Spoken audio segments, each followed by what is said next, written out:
Good morning, my dear students of class 11th. Already we have made videos, one or two videos in the month of April. So we just continue this process. So today I am taking accountancy,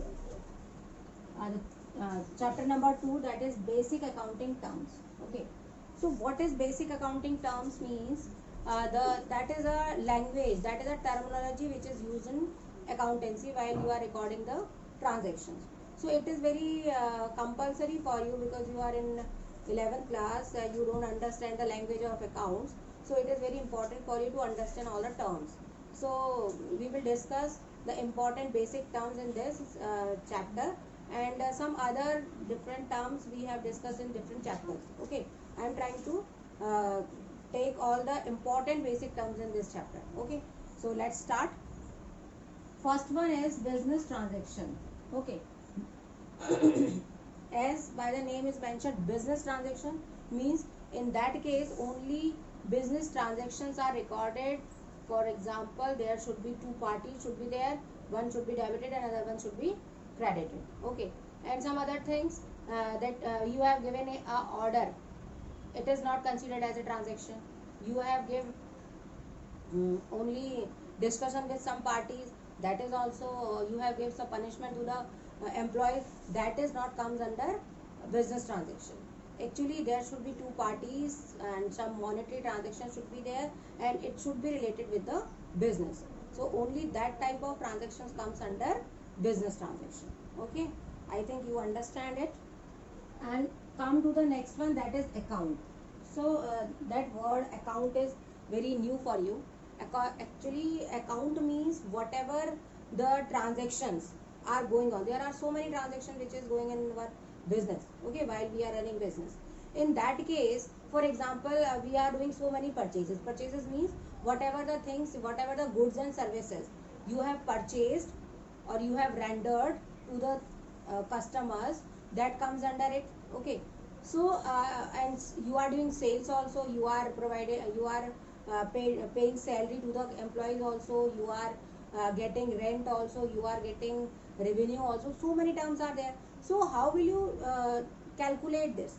अगर मैं आपसे पूछूं कि ठीक है बताइए कि last month की परचेज कितनी थी, it is very difficult for you, कैसे निकालेंगे आप? So to reduce all this complications, हमने क्या बनाए हुए हैं इन केस ऑफ अकाउंटेंसी, हम अकाउंट्स बना लेते हैं. Accounts means it is a summary or the summarized records of the transaction, some particular related item, okay, under date wise, under a particular head or under a particular dates. Okay, so that how accounts are made and all that we discuss in next coming chapters. Today you understand what is account. Account means it is a summarized record of some particular transaction. Like अगर मैं आपसे पूछूं purchase कितनी हुई, तो purchase के सारे transaction आपको एक हेड में मिल जाएंगे, आपने जो परचेज अकाउंट बनाया, राइट. अब मैंने पूछा सेल्स कितनी हुई, तो whatever you have recorded in the sales account, उसका टोटल आप मुझे उसका क्रेडिट बता देंगे, उसका जो कैरेट डाउन आएगा वो आप मुझे बता देंगे, madam that much of the sales of that month. Okay, मैंने पूछा डेटर कितने हैं, क्रेडिटर कितने हैं, you will very easily to mention कि आप फटाफट चेक करेंगे उस पर्टिकुलर अकाउंट का बैलेंस क्या है और आप मुझे बता देंगे.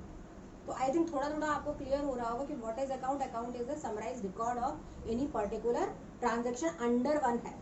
जैसे कैश अकाउंट बनाएंगे, राम का अकाउंट, सोहन का अकाउंट, मोहन का account, so many customers are there, okay, in that so many parties are there by which you are doing your business. तो मैंने पूछा भाई राम का कितना है, श्याम का कितना है, मोहन का कितना है, that is very difficult for you. तो आप क्या करेंगे, आपने राम श्याम मोहन सबके अलग अकाउंट्स बनाए हुए हैं, you just tell me the balance of that their accounts and we will understand कि मैंने राम को कितना बेचा, श्याम से कितना खरीदा था and all that. Okay, so come to the third accounting term, that is capital. Okay, capital is very new word for you. It is not like a capital of any state or capital of a country. Here capital means money invested by the owner. Owner means the person who owned the business, person who started the business. Okay, the money invested by the owner in the business, that is your capital. Means for example when business is going to be start, आप कोई business start करना चाह रहे हैं, at that time whatever the money and the assets, money and assets मान लीजिए आपने 50 लाख रुपए बिजनेस में लगाए और साथ में आपने 25,000 की मशीनरी लगाई, तो 50 लाख प्लस 25,000, तो 50 लाख 25,000 आपकी कैपिटल हो जाएगी। समझ में आया? Okay, so it is very important कि यहाँ पर सिर्फ मनी नहीं है, मनी और एनी एसेट, ओके, मनी और any kind of assets and anything whatever you have introduce in business at the time of starting of business और at the time of commencement of business. अब ये commencement word आपको याद रखना है, because हम mostly commencement word ही use करते हैं जब हम कोई बिजनेस स्टार्ट करते हैं। Okay, so whatever the money and the assets you are using, assets मतलब आपने मशीनरी लगा दी, प्लांट लगा दिया, फर्नीचर लगा दिया, इस तरीके से आपने जो भी चीज़ें बिजनेस में लगाई हैं, cash as well as other assets और things, all are considered as capital. Okay, come to the fourth point, that is drawing. अब आपने पैसा लगाया तो कैपिटल बन गई, आपने पैसा निकाला तो ड्रॉइंग बन गई। Okay, what ever the amount you have withdrawn for your personal use या आपके ऑफिस यूज, आपने किसी भी यूज के लिए निकाला हो, whether for personal use whether for office use, it is considered as, sorry, अगर आपने पर्सनल यूज के लिए निकाला है तो ये आपका ड्रॉइंग कहलाएगा। Okay, so whatever the money you have withdrawn for personal use that is considered as drawing. Okay, so come to the fifth point, that is liabilities. अब लाइबिलिटीज क्या है, that is also a new term for you. Liabilities means responsibilities और obligation. Obligation means what you have to pay to the third party. अब ये liabilities आपकी internal भी हो सकती हैं, एक्सटर्नल भी हो सकती हैं। फॉर एग्जाम्पल, अगर ओनर को आप कोई चीज़ पे कर रहे हैं तो वो इंटरनल हुआ, राइट? मैनेजमेंट को, ओनर को हम कुछ पे कर रहे हैं, ओनर अपनी कैपिटल विड्रॉ कर रहा है, तो वो क्या हुआ, वो जो ओनर के लिए जो लाइबिलिटी है, जो कैपिटल होती है, the capital is the internal liability for the business. Okay, capital is the internal liability for the business. Okay, और अगर आप किसी थर्ड पार्टी को पे कर रहे हैं, आपने क्रेडिटर को पे किया, you have paid commission and all that, या रेंट आपने पे किया है, तो दैट इज आउटसाइडर, तो ये आपकी आउटसाइडर लाइबिलिटी होती है। अब इसके बाद come to the next point, liabilities में करंट और नॉन करंट भी होते हैं। तो first of all you should understand what is current and non current. Current means whatever you have to paid in the time period of 1 year. अगर आपकी कोई भी लाइबिलिटी है जिसको आपको 1 साल के अंदर 12 मंथ्स के पीरियड के अंदर पे करना है, तो it comes under current liability. Okay, एक अकाउंटिंग पीरियड में अगर आपको उसे पे करना है तो वो आपकी करंट लाइबिलिटी होती है। और if it is paid after 12 months, अगर आप उसको 12 मंथ के बाद पे करना है आपको इन फ्यूचर कभी भी, तो वो आपकी नॉन करंट लाइबिलिटी होती है। ओके, सो फिलहाल it is compulsory for you कि आपको लाइबिलिटी ही समझ में आ जाए। लाइबिलिटी का means which you have to pay, आपको किसी दूसरे को पे करना है, तो वो सारी चीज़ें आपकी लाइबिलिटी के अंदर आती है। करंट नॉन करंट आप समझने लग जाएंगे धीरे धीरे। Okay, come to the next point, that is assets. अब एसेट्स क्या होती हैं, ऑलरेडी हमने कैपिटल के टाइम पे मैंने थोड़ा सा डिस्कशन आपसे किया था कि जैसे आपने कोई मशीनरी, फर्नीचर वगैरह अगर बिजनेस में लगानी तो आपकी एसेट्स होती है। तो एसेट्स आपके इकोनॉमिक रिसोर्सेज हैं। What are assets? Assets are economic resources which is used in the business to earn the revenue. मतलब पैसा कमाने के लिए जो भी economic resources like machinery, furniture, plant, और कोई व्हीकल है, मोटरसाइकिल है, जो भी वैन्स हैं, ठीक है, कोई फैक्ट्री है, बिल्डिंग है, आप जो भी चीज़ें यूज़ कर रहे हैं in the business, that comes under assets. ठीक है, now come to the point that assets आपकी अगेन आप फर्दर उनको क्लासिफाई कर सकते हैं करंट एंड नॉन करंट। ठीक है, अगेन इसके लिए वही सेम है कि भैया यहाँ पर हम ये देखते हैं कि how assets are converted into money, कितने टाइम में वो मनी में कन्वर्ट हो रही है। If any asset is converted into money within 12 months तो वो करंट एसेट्स हो गए। ठीक है, और if it is converted after 12 months तो वो आपकी नॉन करंट एसेट हो गई। फॉर एग्जाम्पल, मशीनरी जब हम खरीदते हैं, it will use for long time, long term के लिए हम उसे यूज़ करते हैं। ऐसा तो है नहीं कि 12 मंथ यूज़ करके हमने उसको हटा दिया। तो इसीलिए इस तरीके की जो एसेट्स होती हैं वो आपकी क्या होती है, non current assets. But assets like debtor हैं, तो डेटर को आप 2-3 साल का टाइम तो दोगे नहीं, you will want your money back. Debtor का मतलब the person who will give you money, जो आपको, जिनको आपने उधारी में पैसा दिया, अपने गुड्स एंड सर्विसेज प्रोवाइड किए हुए हैं, और वो आपको पैसा पे करेंगे, तो naturally with in 1 accounting year आप उनसे पैसा वापस मांगेंगे। So that comes under current assets. Okay, तो जहाँ आपकी एसेट्स 12 मंथ्स में पैसे में कन्वर्ट हो रही है, आपका पेमेंट आपको मिल रहा है, that comes under current assets. और जिनको 12 मंथ से ज़्यादा लग रहा है वो आपकी नॉन करंट एसेट्स। अब इसमें और भी है, एक है आपका फिक्स एसेट्स आती है, ठीक है। फिक्स एसेट्स और आपकी फिक्स एसेट्स को अगेन दो पार्ट्स में डिवाइड किया हुआ है। फिक्स एसेट्स दो पार्ट में कैसे डिवाइड हुई? फिक्स का मतलब जो मूव नहीं कर सकते, लाइक मशीनरी है, ठीक है, बिल्डिंग है, लैंड है, ये मूव नहीं कर सकता, ठीक है, तो ये आपकी फिक्स एसेट्स है। अब फिक्स एसेट्स को अगेन दो पार्ट्स में डिवाइड कर रहे हैं, that is tangible and intangible. Tangible means जिसको आप टच कर सकते हैं, लाइक मशीनरी, जिसको आप देख सकते हैं, you can touch it, you can see it, like machinery है, फर्नीचर है, बिल्डिंग है, लैंड है, all these are tangible assets. अब गुडविल है, मार्केट में आपकी गुडविल बहुत अच्छी है, आपने कॉपीराइट लिया हुआ है, आपके पास पेटेंट है, ये सारे क्या होता है, ये आपका एक पेपर वर्क होता है कि लीगली आपके पास कोई राइट्स हैं, ठीक है, वो कोई ऐसी एसेट है जिसको आप टच कर रहे हो, देख रहे हो। गुडविल तो सिर्फ आप उसको मनी में मेंशन करते हो, उसको तो आप देख ही नहीं सकते। गुडविल मतलब आपकी मार्केट में क्या वैल्यू है, आपके गुडविल के कारण, आपके अच्छे बिहेवियर के कारण आपको, आप बाकी कॉम्पिटिटर से कितना ज़्यादा कमा रहे हैं, वो आपकी गुडविल होती है, तो उसको भी आप देख नहीं सकते। तो दैट टाइप ऑफ एसेट्स कम अंदर इनटैंजिबल एसेट्स, जिसको आप देख नहीं सकते, ठीक है। इसके बाद आपकी कुछ एसेट्स आती हैं, फिक्स्ड एसेट्स होती हैं। फिक्स्ड एसेट्स एक्चुअली में एसेट्स नहीं होती है, ओके, ना तो आप उसे देख सकते हैं, ना टच कर सकते हैं, उनकी लीगली कोई फिजिकल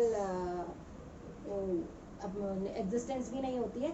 एक्चुअली में ये आपके एक्सपेंडिचर्स होते हैं, रेवेन्यू एक्सपेंडिचर्स होते हैं, जो आपने इतने बड़े अमाउंट में कर दिए हैं कि विद इन 1 अकाउंटिंग ईयर आप उसको अपने प्रॉफिट एंड लॉस अकाउंट में ट्रांसफर नहीं कर सकते। अब ये सारे टर्म्स आपके लिए बड़े कॉम्प्लिकेटेड होंगे, धीरे धीरे यू कैन अंडरस्टैंड। थोड़ा सा बता देती हूँ कि उनको आप एक ही अकाउंटिंग ईयर में ट्रांसफर नहीं कर सकते, और उनके बेनिफिट्स आपको 1 साल से ज़्यादा के लिए मिलते हैं, तो वो आपकी फिक्स्ड एसेट्स हो जाती है, ठीक है। So come to the next point, I think now you have to read from the book, आप बुक से पढ़ेंगे, it will very clear to you, I think आपको समझ तो आ ही गया। Now come to the goods. अब गुड्स क्या होती है? गुड मीन्स GOOD, गुड मतलब अच्छा नहीं है यहाँ पे। Goods means the things the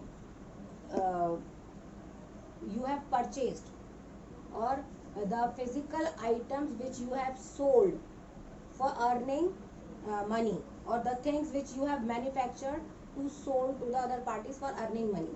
आप रेवेन्यू कमा रहे हैं, उससे पैसा कमा रहे हैं, वो चीज़ें जो आपने या तो मैन्युफैक्चर की है, और you have purchase from somewhere, आपने परचेज किया किसके लिए? फॉर रीसेल, रीसेल के लिए, आप जिसका बिजनेस करते हैं। तो the things, the items which you have used for the business, for running your business, वो आपके जो फिजिकल आइटम्स हैं वो आपके गुड्स कहलाते हैं, ठीक है। तो लाइक आपका गारमेंट्स का बिजनेस है, गारमेंट आपका गुड हो गया। आपका फर्नीचर का बिजनेस है, तो फर्नीचर और वुड है वो आपका गुड्स हो गए, ठीक है। लेकिन आपका फर्नीचर का बिजनेस है, आपने कंप्यूटर लगाया हुआ है आपके सारे कैलकुलेशन के लिए, तो वहाँ पर कंप्यूटर आपकी एसेट है। लेकिन अगर आप कंप्यूटर का बिजनेस करते हैं, तो जो कंप्यूटर्स आप बेच रहे हैं वो आपके गुड्स हैं, लेकिन जिस कंप्यूटर पे आप अपना बिजनेस का पूरा ट्रांजैक्शन रख रहे हैं, अपना अकाउंटिंग ट्रीटमेंट कर रहे हैं, अकाउंटिंग कर रहे हैं उसके ऊपर, वो कंप्यूटर आपकी एसेट है। समझ गए कि गुड्स और एसेट्स में क्या चेंज है, कि जिसको आप दूसरों को बेच देते हैं, रीसेल कर देते हैं, वो आपके गुड्स होते हैं, लेकिन जिसका आप बिजनेस में यूज करते हैं वो आपकी एसेट्स होती है, ठीक है। फर्नीचर का बिजनेस है, अगर आपने फर्नीचर अपनी दुकान में लगाया हुआ है, आपके घर पे, आपकी दुकान पे जो फर्नीचर लगा हुआ है, आपके बिजनेस में जो आपने फर्नीचर लगाया हुआ, वो क्या हुआ? वो एसेट हो गई। लेकिन वो चेयर्स, वो टेबल्स, वो फर्नीचर जो आप बेच रहे हैं किसी दूसरे को, कस्टमर्स को, वो आपके गुड्स हो। Okay, now come to the receipts. मैंने 2 आइटम्स दिए हैं यहाँ पर, रिसिप्ट्स एंड एक्सपेंडिचर। रिसिप्ट्स क्या है? Whatever you have receive, the amount you have receive और रिसीवेबल इन फ्यूचर, वो पैसा, वो अमाउंट जो आपको मिला है या फ्यूचर में कभी मिलेगा, वो सारी क्या आपकी रिसिप्ट्स होती है। रिसिप्ट्स को अगेन 2 पार्ट्स में डिवाइड किया हुआ है, रेवेन्यू और कैपिटल, वो फिलहाल हम छोड़ देते हैं, आगे नेक्स्ट चैप्टर में डिस्कस कर लेंगे। रिसिप्ट्स में फिलहाल आप इतना ही समझिए, whatever you have received from the third party, और you can be received in future, you can be receivable in future, आपको फ्यूचर में मिलेगा या मिल चुका है, वो आपकी रिसीप्ट होती है।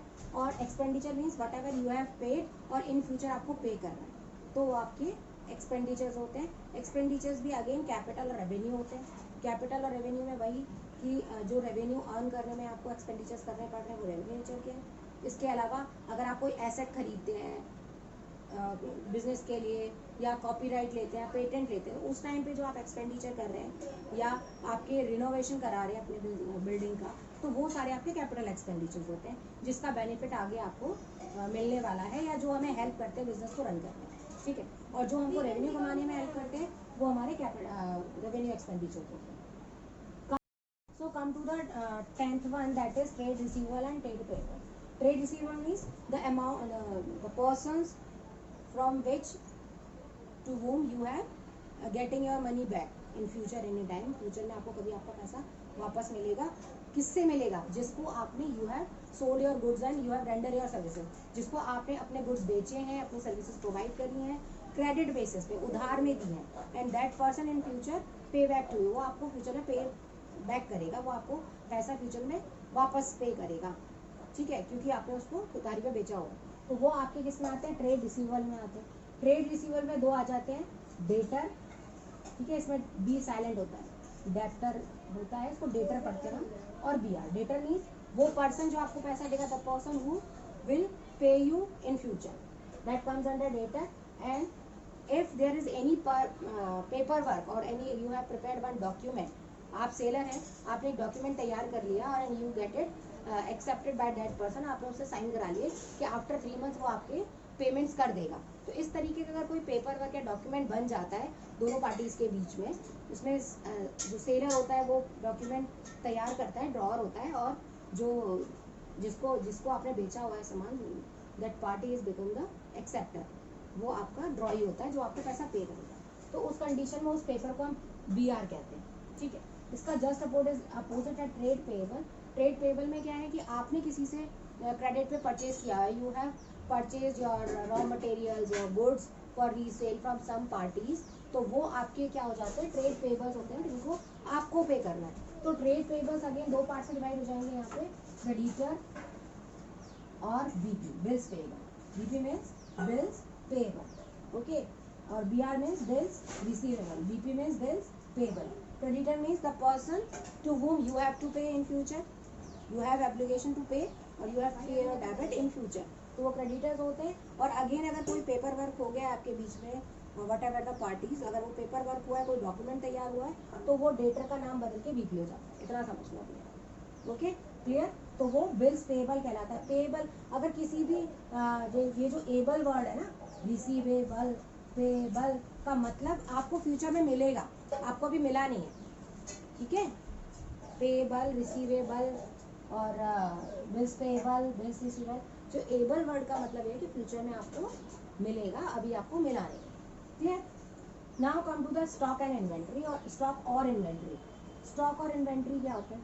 Whatever the goods you are having, okay, आपने उसको स्टॉक बनाया। फॉर एग्जाम्पल जब कोई भी new year is starting, for example आपके जो अकाउंट्स आप बनाते हैं वो फर्स्ट जनवरी टू 31 दिसंबर तक आपने अकाउंटिंग ईयर लिया। अकाउंटिंग ईयर का मतलब होता है कि आपको 12 मंथ्स का एक पीरियड चुनना होता है, you have to choose one period of 12 months, ठीक है। याद रखना है ये भी, अकाउंटिंग पीरियड क्या होता है? Accounting period, okay, accounting period means 12 months period, 12 month. तो जो बिजनेसमैन है दे हैव टू चूज, उसको चूज करना पड़ता है कि वो अपना अकाउंटिंग पीरियड क्या बनाएगा, 1 जनवरी से 31 दिसंबर, या फिर 1 अप्रैल से 31 मार्च, या फिर 1 जुलाई से 30 जून, तो what ever suitable for you आप चुन सकते हैं। तो एक अकाउंटिंग पीरियड में एट दैट स्टार्टिंग 1 जनवरी को प्रीवियस ईयर के कुछ सामान ऐसा होगा जो कि अनसोल्ड रह गया होगा, तो वो आपका ओपनिंग स्टॉक हो जाता है, ओपनिंग इन्वेंटरी हो जाता है, okay, whatever the goods you have in stock for resale, for sale to the customers, that is your stock, ठीक है। अगर पिछले साल का कुछ अनसोल्ड मटेरियल बचा है तो इस साल के अकाउंटिंग ईयर में आके वो आपका ओपनिंग स्टॉक हो जाएगा, और इस साल जो अनसोल्ड बचेगा वो आपका क्लोजिंग स्टॉक हो जाएगा। तो इस तरीके से आपका ओपनिंग स्टॉक और क्लोजिंग स्टॉक होता है। अब स्टॉक कई तरीके के हो सकते हैं। आपका रॉ मटेरियल का हो सकता है कि आपने रॉ मटेरियल खरीदा, वो अभी यूज ही नहीं हुआ। आपका वर्क इन प्रोग्रेस वाला हो सकता है, मीन्स कि अभी काम बीच में अधूरा चल रहा है, आधा होके पड़ा हुआ है, तो वो ना तो रॉ मटेरियल ना वो फिनिश गुड्स है, तो उसको वर्क इन प्रोग्रेस कहते हैं, ठीक है। एक होता है कि आपके फिनिश गुड्स के स्टॉक पड़े हुए हैं, सारा माल तैयार है लेकिन अभी वो बिका नहीं। तो इस तरीके से आपके जो इन्वेंट्री और स्टॉक है वो 3 तरीके के हो सकते हैं, कि रॉ मटेरियल का भी हो सकता है, वर्क इन प्रोग्रेस का भी हो सकता है, और क्लोजिंग स्टॉक भी हो सकता है। तो stock I think clear to you कि whatever the stocks, whatever the goods you have in stock for resale or for manufacturing, that is considered as stock or inventory. Okay, now come to the point, revenue क्या होता है, बहुत इससे हम आगे बढ़े। revenue और sales दो आइटम्स हमने यहाँ पर लिए हुए। revenue means total amount you have received by selling your goods or by rendering the service। अगर आपका सर्विस का बिजनेस है, आप कोई सर्विसेज प्रोवाइड कर रहे हैं, लाइक आपका थिएटर है, लाइब्रेरी है और कुछ भी है, तो वो आपकी सर्विसेज के अंदर आता है। जैसे ट्रांसपोर्ट इंडस्ट्री है, बैंकिंग है, आपके एडवर्टाइजिंग है, ये सारे सर्विस इंडस्ट्रीज हैं। तो जो भी पैसा, वट एवर द मनी और amount you have receive from by selling your goods और by rendering services, that's comes under revenue, वो आपका रेवेन्यू कहलाता है। उसी तरीके से कि सेल्स क्या होता है कि जो गुड्स आपने बेचने के लिए रखे हुए हैं, आपने मैन्युफैक्चर किए हैं already, you have purchase for you are getting money by selling that goods which you have manufactured और you have purchase from somewhere else, that comes sales. Now दोनों को एक जैसे टर्म्स में यूज करते हैं। Now we are using revenue, हम अब रेवेन्यू वर्ड का ज़्यादा यूज करते हैं in spite of sales. Now come to the purchase. अब परचेज क्या है, whatever the purchase you have done, for example you have purchase raw material, you have purchased finished goods from some party and you have sold to other party, तो वो सारे आपके purchase items किसमें आ जाते हैं, आपके purchase में आ जाते हैं। इसमें अगर आपने कोई एसेट परचेज करी है तो वो परचेज में नहीं आएगा। फॉर एग्जांपल आपने कोई एसेट सेल करी है, आपकी पुरानी एसेट हो गई, आपने सेल कर दी, तो वो सेल्स में नहीं आएगा, ये आपको ध्यान रखना है, वो सेल्स में नहीं आएगा। ठीक है, वो आपके कैपिटल रिसिप्ट्स और कैपिटल एक्सपेंडिचर हो गए। अगर आपने कोई एसेट खरीदी तो वो कैपिटल एक्सपेंडिचर हो गया, अगर आपने कोई एसेट बेची तो वो कैपिटल रिसिप्ट हो गई।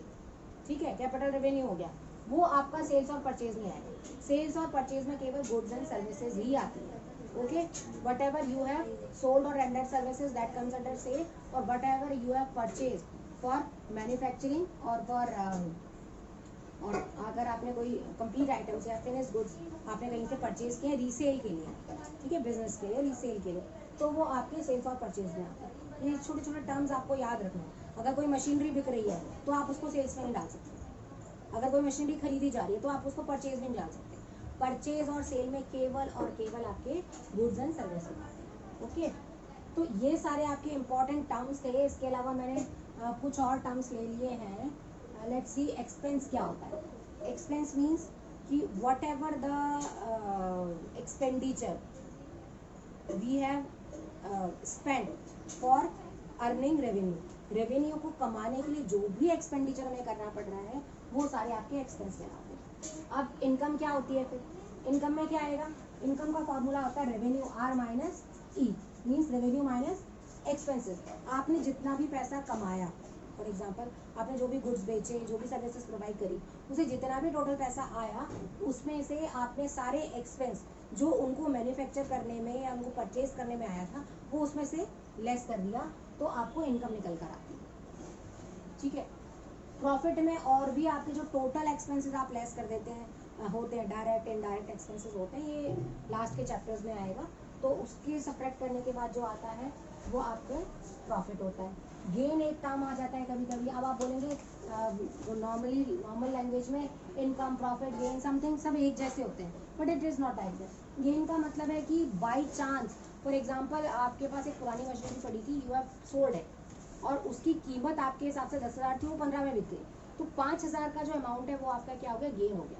तो जो एक नॉर्मल कोर्स ऑफ एक्शन होता है कि जिसका आप बिजनेस करते हैं, फॉर एग्जाम्पल आपका फर्नीचर का बिजनेस है, लेकिन आपके पास जो पुराना कंप्यूटर था वो आपने बेच दिया, तो कंप्यूटर को बेचने के बाद जो आपको इनकम हुई, पुराना कंप्यूटर, क्योंकि वो आपकी एसेट थी, जो भी आपको प्रॉफिट हुआ वो गेन कहलाएगा, वो प्रॉफिट नहीं कहलाएगा। ठीक है, प्रॉफिट तभी कहलाएगा जब वो बिजनेस के जो हमारे जो भी आप गुड्स एंड सर्विसेज प्रोवाइड कर रहे हैं उससे जो निकल कर आएगा। तो ये डिफरेंस है। एक और टर्म्स आ जाएंगे कभी कभी आपके, डिस्काउंट क्या होता है। Discount is given by seller to the purchaser.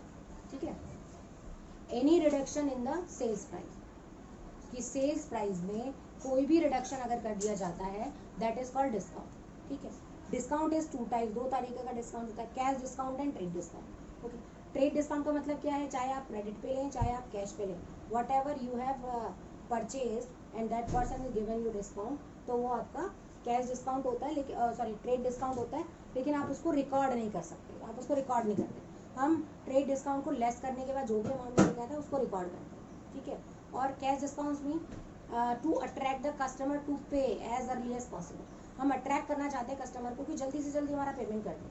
तो ट्रेड डिस्काउंट के अलावा जो एक्स्ट्रा डिस्काउंट दिया जाता है वो आपका कैश डिस्काउंट है, ठीक है। तो सम और भी टर्म्स होंगे एक दो, वो आप बुक में पढ़ लीजिए। If any confusion you can WhatsApp me and ask to me, okay. That is all about the second chapter. I have discussed all the important accounting terms, and if any confusion is there you can WhatsApp me, okay. And again keep learning and careful about your health, stay at home, keep learning. Goodbye.